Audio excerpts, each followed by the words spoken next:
आज हम अयोध्या सिंह उपाध्याय हरिऔध की कविता इंद्र का गर्वहरण प्रिय प्रवास द्वादश सर्ग की आगे की व्याख्याएं की समीक्षा करेंगे।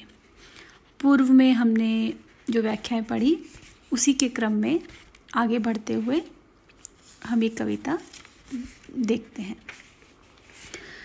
तड़ित सी कछनी कटी में कसे सुविल से नवनीरद कांति का, नवल बालक एक इसी घड़ी जन समागम मध्य दिखा पड़ा। ब्रज विभूषण को अवलोक के जन समूह प्रफुल्लित हो उठा। परम उत्सुकतावश प्यार से फिर लगा वदनाम्बुज देखने। तो इसमें हम देख रहे हैं कि किस तरह से जो गोप हैं वो उद्धव को अपनी पूर्व की स्मृति में बता रहे हैं कि किस तरह से कृष्ण ने अति वृष्टि जो हो रही थी उसमें ब्रजवासियों की रक्षा की, और उसी क्रम में वो अपने आगे की वार्ता को बताते हुए कह रहे हैं कि तड़ित सी कछनी कटी में कसे। जो वहाँ पर जो श्री कृष्ण जब ब्रजराज से चर्चा चल रही है ब्रजवासियों की कि जो अतिवृष्टि की विपत्ति है उससे कैसे निकला जाए, तो उसी समय वहाँ पर श्री कृष्ण भी आ गए और उनकी वेशभूषा कैसी लग रही है, वो कैसे दिख रहे हैं, उसी का वर्णन कर रहे हैं कि वो उस समय आए तो उस समय कैसे लग रहे थे। उन्होंने क्या धारण किया हुआ था, कमर में तड़ित सी मतलब बिजली के समान जो चमकीली लाल चमकीली उन्होंने कछनी कटी में अपनी कमर में कसी हुई थी, और सुविल से नवनीरद कांति का, और वो ऐसे उनके जो इतने सुंदर लग रहे थे, उनकी कांति ऐसी शोभामान हो रही थी मानो सुविल से सुंदर विल से दिख रहे थे, मानो नवनीरद जो बादल है वो नवीन बादल हैं, जो श्याम वर्णी मेघ है नवीन है, जैसे उनकी शोभा होती है वैसी उनकी शोभा लग रही थी। और नवल बालक एक इसी घड़ी नवल बालक कोई नवीन मतलब बिल्कुल बाल्यावस्था का बालक है, जिसे कहें कि मासूमियत से भरा हुआ सौम्य रूप कृष्ण जी का वहाँ दिखाई पड़ रहा था।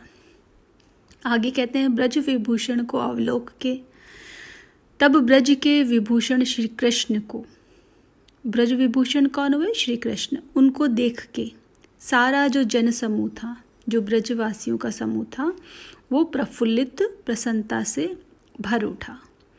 फिर लगा वदनाबुज देखने।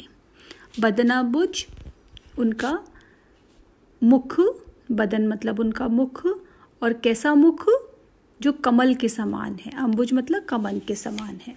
तो इसमें रूपक अलंकार है आपका कि किस तरह से उनके कमल के समान मुख को, सुंदर मुख को सभी देखने लगे।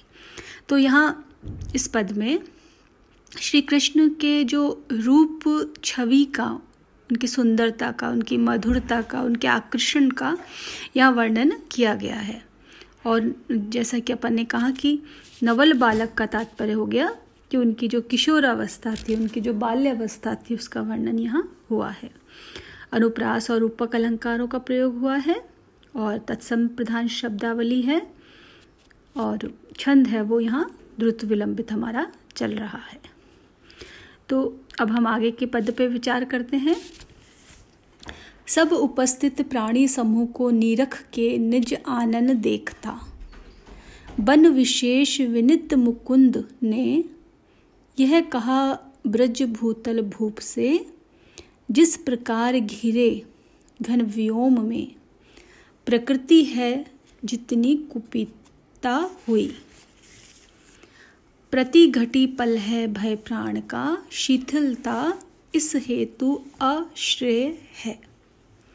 तो इस पद में वही जब श्री कृष्ण इन सब बातों को सुनकर, ग्रामवासियों ब्रजवासियों की बातों को सुनकर जो उनके मन में भाव आ रहे हैं, तो उसी में उनकी जो ब्रजवासी हैं उनमें एक निराशा का भाव आ रहा है। तो उनकी निराशा को दूर करते हुए उन्हें वो कर्मशील बनने की प्रेरणा दे रहे हैं। और वो कहते हैं कि उद्धव से कहने लगे वो कि कमल नेत्र श्री कृष्ण ने वहाँ उपस्थित जन समुदाय से बड़े ओजस्वी सओज मतलब ओज के साथ कहा उस सारे जन वृंद को, जो जन का समूह था, ब्रजवासियों का समूह था, उन सबको ओज के साथ कहा। पूरे कहें कि ऐसा भाव जिसमें ओजस्विता भरी हुई हो, जिसमें सभी को प्रेरित करने का भाव हो, सबको कर्मशील बनाने का भाव हो, उसे हम ओजस्वी स्वर कहेंगे। रह अचेष्टित जीवन त्याग से, मरण है अति चारु सचेष्ट हो। वो क्या कह रहे हैं कि इस तरह की विपत्ति आने पर यदि आत्मरक्षा का कोई उपाय नहीं किया जाए, इस तरह से अगर निराशा से जीवन त्यागा जाए, तो उससे तो प्रयास करते हुए मरना अति श्रेष्ठ है। यानी बिना प्रयास किए प्राणों को त्याग करने की अपेक्षा उपाय के लिए हम चेष्ट रहें, हम उसकी ओर, उपाय के लिए, समाधान की ओर प्रयास करें। और जब हमें स्वतः मृत्यु आए प्रयास करने के बाद, तो वो श्रेष्ठ है। कि रह अचेष्टित मतलब बिना चेष्टा कि हम यूं ही जीवन को त्याग दें। कोई समस्या आ रही है, हम उस समस्या का समाधान न करें, कोई पत्थर, हमारी चट्टान आ रही है, हम उसको रोकने का प्रयास न करें, चुपचाप बैठे रहें, तो वो मरण है अति चारु शेष। उससे अच्छा तो मर जाओ कि आप उसका सामना नहीं करें। आपका जीवन श्रेष्ठ कब होगा? जब आप प्रयास करो उस समस्या को रोकने का।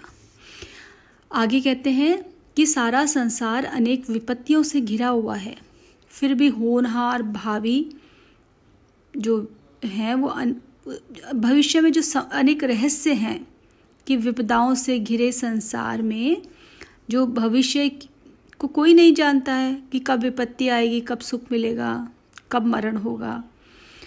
पर भविष्य में जो रहस्य छिपा हुआ है उसको हमें समझना होगा। और उस की जो विपदाओं का जो संकुल है, बहुत सारी विपदाएं हैं, इस विश्व प्रपंच है, विश्व का एक ये रहस्य है, बहु छिपा भवतीव्य में, कि भविष्य में बहुत सारे ऐसे रहस्य छिपे हुए हैं।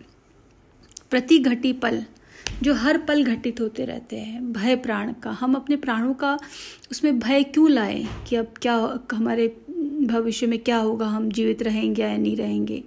तो हर क्षण प्राणों का भय हमें जो बढ़ रहा है। शिथिलता इस हेतु अश्रेय है, कि जो प्राण रक्षा के लिए हम इस समय अगर शिथिल पड़ जाएं, मतलब प्रयास नहीं करें, तो वो अनुचित होगा और इससे हमारा ही अहित होगा। अश्रेय होगा मतलब श्रेष्ठ नहीं होगा कि हम चुपचाप बैठ जाएं, शिथिल हो जाएं। हमें प्रयास करना है। ये जो हमारे प्राणों का भय आ रहा है और हम डर कर चुपचाप बैठ जाएं, ये सही नहीं है। तो इसमें जो श्री कृष्ण है वो अपने विवेकशील जो अपने चरित्र से एक ऐसा संदेश दे रहे हैं कि आपको कर्मशील बनना है। भविष्य में चाहे कुछ भी हो, जो वर्तमान में समस्या है उसके समाधान के लिए हमें खड़े होना है, ये जाने बिना कि आगे क्या होगा, हम जीवित रहेंगे नहीं रहेंगे, पर प्रयास हमें करना है। तो जो संसार में जो यथार्थ है और जीवन में हमें किस तरह कर्मशील रहना है, इसका संदेश वो दे रहे हैं। तो अनुप्रास अलंकार हमारा यहाँ प्रयुक्त हुआ है। अब हम आगे के पद की ओर बढ़ते हैं। विपद से वर वीर समान जो, समर अर्थ समुद्यत हो सका, विजय भूति उसे सब काल की, काल ही वरण है करती सुप्रसन्न हो। पर विपत्ति विलोक सशंक हो, शिथिल जो करता पगहस्त है, अवनी में अवमानित शीघ्र हो, कवल है बनता यह काल का।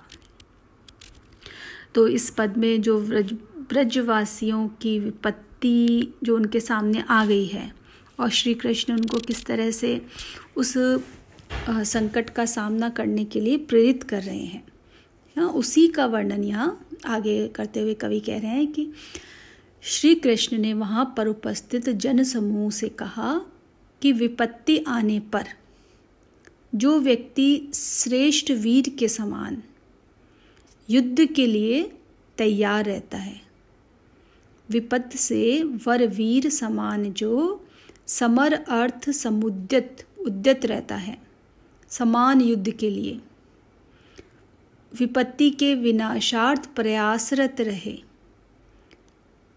उसे ही जीवन में सफलता मिली है। यानी यह यथार्थ है कि जो व्यक्ति सदैव उद्यमशील रहता है उसका ही हर काल में विजय लक्ष्मी प्रसन्नता से वर्ण करती है, उसे सफलता दिलाती है। कि विपद से वर वीर समान, जो विपदा से जो वीर उन विपदाओं का वर्ण करता है, जो विपदा आने वाली है उन विपदाओं का सामना करता है, विजय भूति उसे सब काल की। विजय भूति मतलब जो विपत्ति है, जो विनाशकर विपत्ति आ रही है, उसको जीतने का भाव वरण है करती सुप्रसन्न हो, उसी को विजय लक्ष्मी है वो वरण करती है, उसी पे प्रसन्नचित होती है। जो इस भाव से, जो वीरता के समान युद्ध के लिए उद्यत रहता है, उस भाव से कि मुझे जीतना ही है, मुझे इसका सामना, विपत्ति का सामना करना ही है। पर विपत्ति विलोक सशंक हो। आगे कह रहे हैं कि परंतु जो व्यक्ति विपत्ति को देखकर शंकाग्रस्त हो जाता है, विलोक मतलब देखकर, सशंक हो जाता है, शंका उसके मन में उठ जाती है कि विपत्ति का विनाश मैं कर सकूंगा या नहीं कर सकूंगा, जो उसमें असमंजस का भाव आ जाता है, संदेह का भाव आ जाता है। शिथिल जो करता पग हस्त है, और जब ऐसा भाव आने के बाद क्या करता है वो, ऐसी आशंका जब वो आ जाती है उसके तो उसके हाथ पैर ढीले हो जाते हैं। ऐसा व्यक्ति इस धरती पर अपमानित होकर शीघ्र ही काल का गास बन जाता है। यानी कि विपत्ति का साहस से सामना न करने वाला व्यक्ति अपमान पूर्वक मृत्यु को प्राप्त हो जाता है। कि अवनी में हाथ पैर शिथिल होना है, मुहावरे के रूप में है कि आप बिल्कुल, आप में कुछ भी करने की क्षमता आपके अंदर जाग जाए कि मैं कुछ नहीं कर सकता हूँ। तो अवनी में अवमानित शीघ्र हो, वो पृथ्वी पर, इस धरा पर अपने आप को अपमानित महसूस करेगा, इस धरती पे अपमानित होगा वो, और उससे क्या, उसके बाद क्या होगा, कवल है बनता वह काल का। और इस जो मृत्यु का वो शीघ्र ही, जब उसके मन में कुंठा, ये हार का भाव, अपमान का भाव आएगा तो उसकी मृत्यु भी शीघ्र निश्चित होगी। तो ऐसा व्यक्ति है वो पात्र बनता है शीघ्र ही मृत्यु का। तो इसमें श्री कृष्ण ने जीवन में साहस और जो भी विपत्ति है उसका सामना करने की प्रवृत्ति मनुष्य में होनी चाहिए, इसके लिए उन्होंने संदेश दिया है कि आपका जीवन सफल तभी होगा जब आप विपत्तियों से घबराएं नहीं, उसका सामना करें। तभी आप एक ऐसा जीवन जी सकते हो जो सफल है, जो संतुष्ट है, जो सुखी है। और यहाँ अनुप्रास रूपक अलंकारों का प्रयोग हुआ है और हम देख रहे हैं कि तत्सम शब्दावली का प्रयोग हुआ है, द्रुत विलंबित छंद हमारा चला है और भाषा जो है वो भावानुकूल भाषा इसमें हुई है। तो इस पे इन पदों में श्री कृष्ण ने जो ब्रजवासी हैं उनको उस विपत्ति में पहले उनकी रक्षा करने से पहले उनमें वो भाव जगा रहे हैं कि आपको पहले स्वयं खड़ा होना है, इस विपत्ति को देखकर सिर्फ आश्रय नहीं ढूंढना है व्यक्ति को, स्वयं आगे बढ़ के अपने मनोबल से ये आपको तैयार रहना है इस चीज़ के लिए कि हाँ, हम इस विपत्ति का सामना कर सकते हैं, ना कि घबरा कर हार कर आपको बैठ जाना है। तो जीवन में जो एक कर्मशीलता का, एक उद्यमशीलता का जो इसमें संदेश दिया है वो अनुपम है।